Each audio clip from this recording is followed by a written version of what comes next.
Zoink Games was a game studio based in Sweden known for such titles as Lost in Random, Flipping Death, and Fae. It was in November 2009 that the company briefly captured the imagination of Nintendo Wii owners with an ambitious proof of concept for a title aimed primarily at children. The video showed a game controlled by inserting a Wii remote into a specially designed plush toy and moving it about in various ways. Their demo caught the attention of the games media and subsequently fans of the Wii who expressed an interest in this novel concept. As the years went by, however, the game known as WeeWaa never materialized, and the truth surrounding its fate remained unclear. To shed some light on the topic, I spoke to Zoink president Klaus Lingeled, who disclosed WeeWaa's behind-the-scenes story and how its planned release was derailed by factors beyond their control.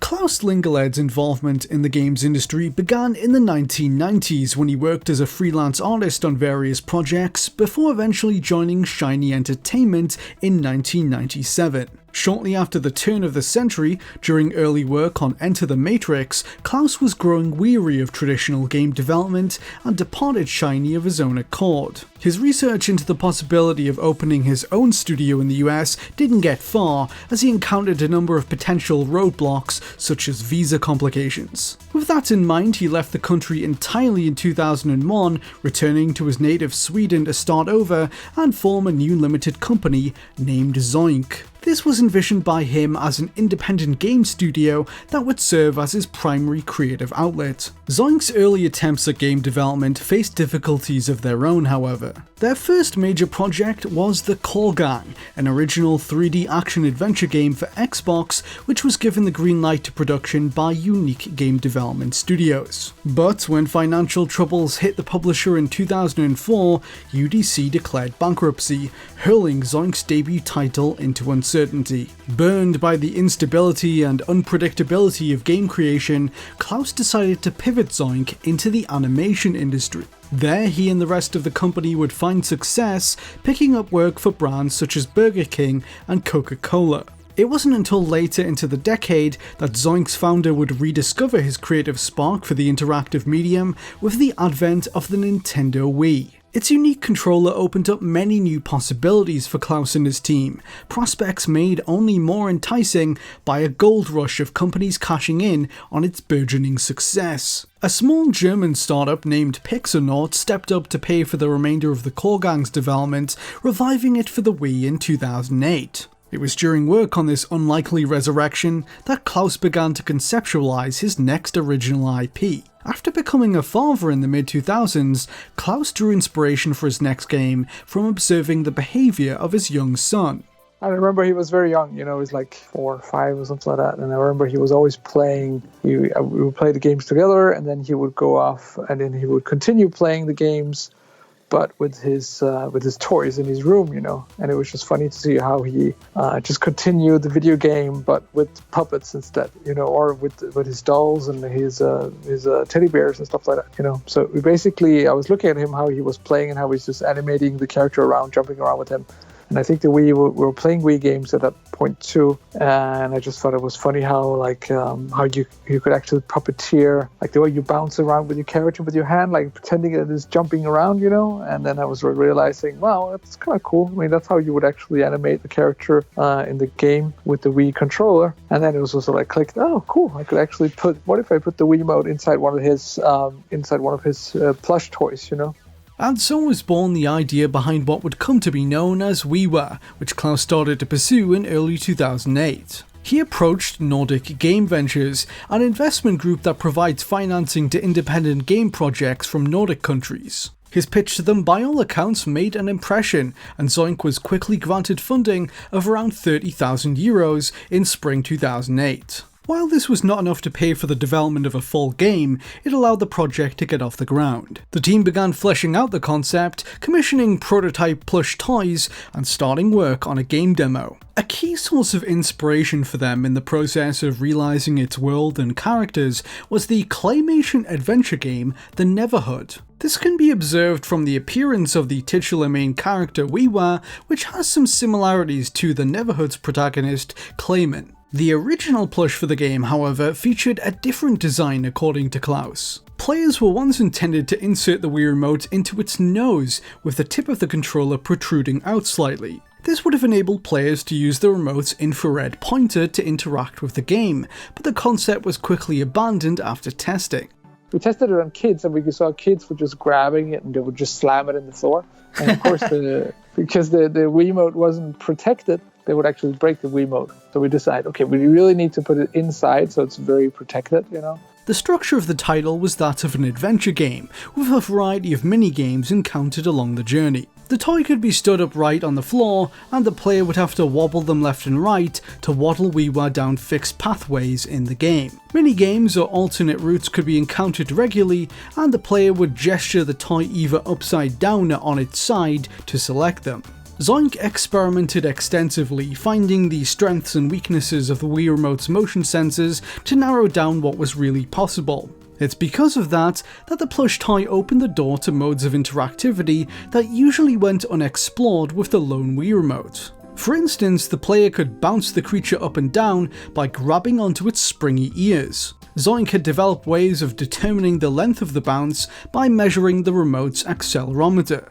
These ideas were pushed even further by a gameplay concept that had the player throwing the toy upwards. When the remote was tossed into the air, Klaus told me, its accelerometer position would return to 0, meaning Zoink could detect how long the plush was airborne for and build a minigame around just that. Players would toss the character upwards, and the game would replicate this, challenging them to time their throws to collect items in the sky. In another minigame, WeeWaa must sneak into a cave inhabited by a dangerous monster trying to sleep in order to steal his treasure. Players would hold the toy upright to cause the character to sneak forwards deep into his lair, but every so often the creature would break from his slumber. The player would have to then quickly lay WeeWaa face down, which would make the in-game character go prone and avoid alerting the enemy. The game was also planned to feature a unique physical reward system reminiscent of a scout club. A set of pins was going to be included in the box, and upon reaching a certain milestone in the game,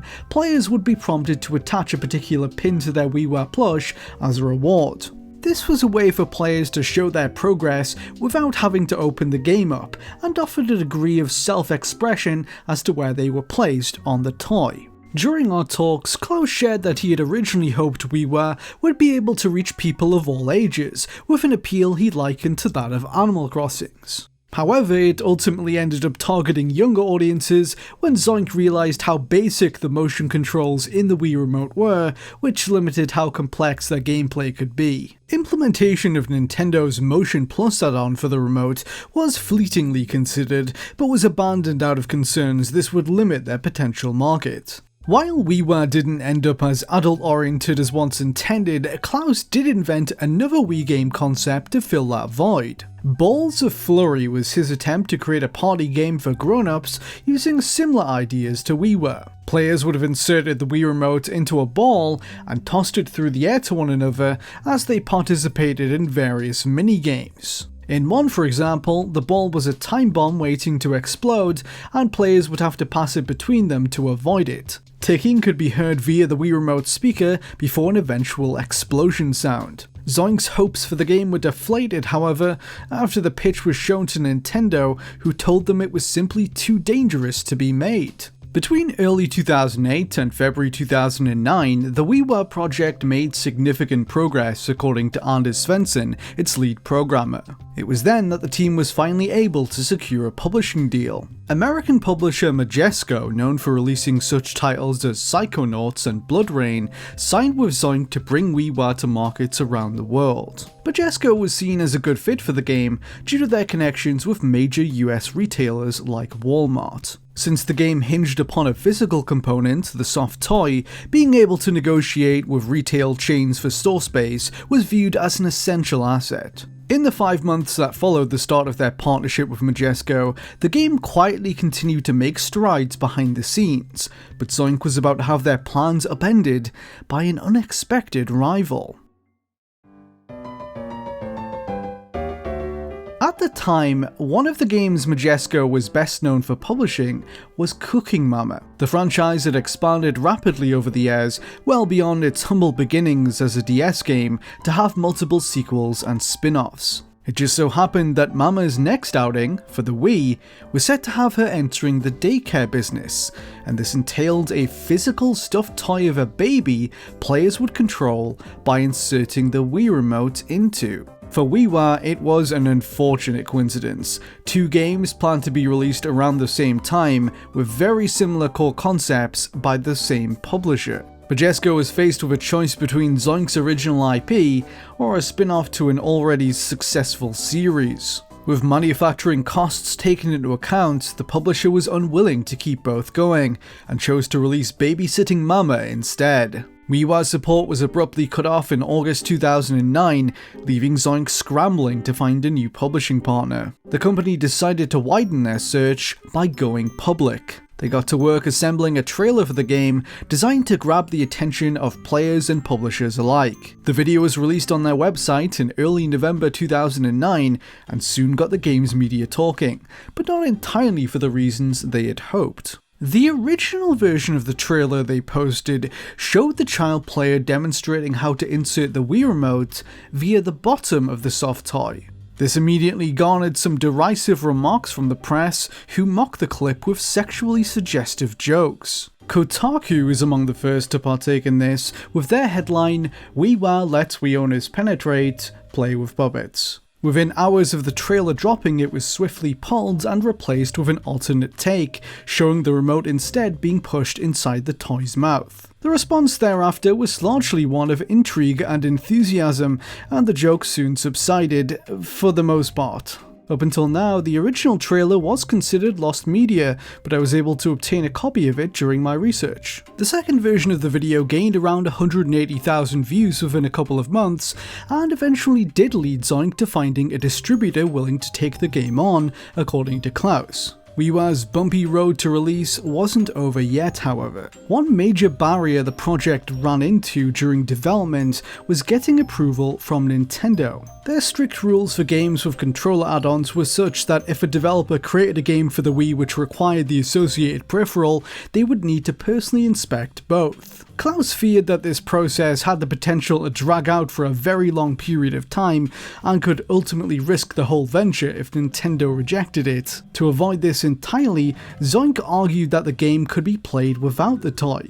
They also drew plans to sell the toy as a separate item to the game, but have the two placed next to each other on store shelves. The two combined were expected to be priced around $40. That wasn't the only tinkering done to avoid Nintendo's wrath. The name of the game was changed mid-development to WeeWaa with two E's when Zoink realized that Nintendo likely wouldn't have permitted them to use the Wii name in their title. For a time, things were looking promising. Production plans for the plush toys were being drawn up, retailers were being courted, and that's not all. We were actually in the process of submitting the final build to Nintendo. So that means, if you understand this, basically means we had the game was totally finished. Really? Yes, the game was all finished.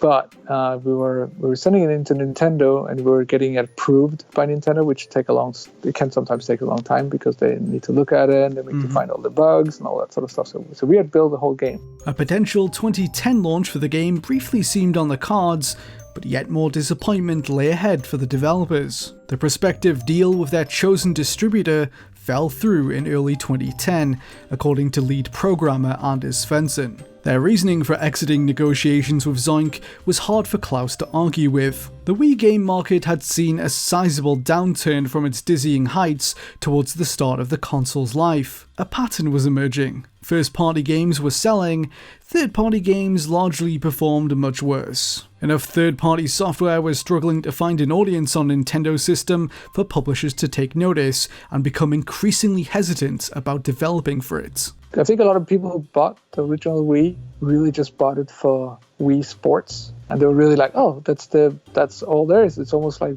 buying the tennis game, and that's it." And then they bought a lot of consoles, but there wasn't a lot of people buying actual titles. With publisher confidence in the Wii plummeting, WeeWaa wasn't able to land back on its feet.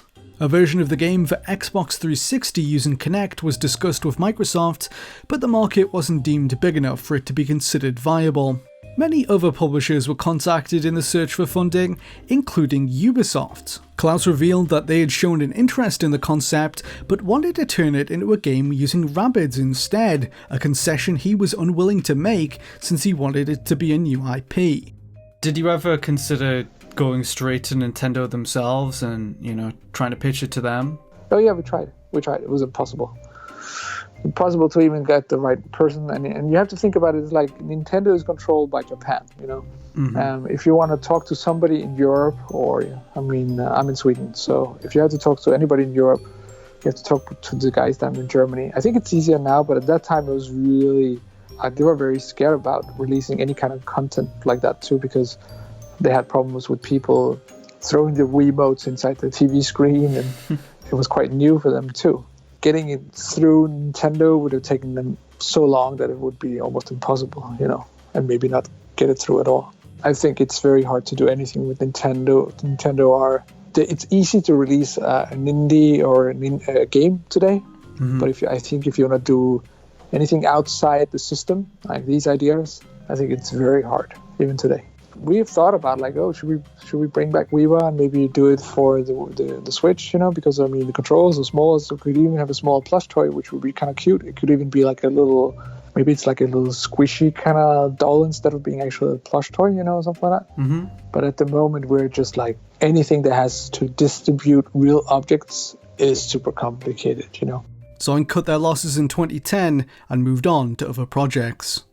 That was until 2 years later when the studio began to take an interest in mobile platforms. They became registered developers for Apple's iOS, and the possibility of a WeeWaa revival arose. While the developers wouldn't be able to realize their original plans of a plush toy-centered game, the decision was made to take advantage of the large amount of work done on the software and reuse what they could. The result was WeeWaa Rock On, an action title for phones and tablets that recycled the art assets made for the Wii edition. Gone were the minigames of old, replaced with simple linear levels where WeeWaa flings enemies away by shooting lightning out of a magic guitar. Players would now amass coins as they played, which could be spent in an item store to customize their character. Zoink joined forces with publisher UI Entertainment to bring the game over the finish line, and it finally saw the light of day in December 2012. 2 versions of the app were released. One was a free game with ads, the other a premium ad-free experience for 99 cents. While it didn't make as many waves online as the original version did, WeeWaa Rock On went on to be fairly successful according to Klaus. It was by all accounts well liked. Reviewers praised its gameplay, colourful visuals, and musical score by synth musician Cuckoo. Following close to 5 years of on and off development, Zoink was finally able to release their work, but the idea of a plush toy game continued to linger on for some time after that. Klaus shared that he had given some thought about attempting a Wii U version via crowdfunding, but the system's commercial failure cautioned him against it. Further considerations were made for Nintendo's handheld at the time, the 3DS. Klaus experimented with the device, creating a plush toy into which the handheld could be inserted to form an interactive experience he likened to a Tamagotchi. This, however, never went on to become a full game. The original WeeWaa never saw an official release, but the creativity that went into it is something Klaus remains proud of. It was a very inventive project, and I'm still very proud of it. I thought it was a very smart. And sometimes when we talk to other publishers or developers or talking to somebody about another thing, it's kind of cool to show them that, It also, it's part of the history of Zoink, Even though it didn't get out, it's still a really inventive and very fun project, and it kind of shows how we are sometimes willing to do something very different, WeeWaa Rock On was automatically delisted from app stores a few years after launch, as Zoink declined to update it for new devices. The company went on to have numerous successful titles in the following years, including Stick It to the Man, Faye, and Lost in Random. They eventually merged with SteamWorld creators Image and Form in 2017 to become Thunderful Games. Thank you so much for watching. Please don't forget to subscribe for more videos just like this one. For more content from me, you can support the show at patreon.com/Liam Robertson, just like these kind people did.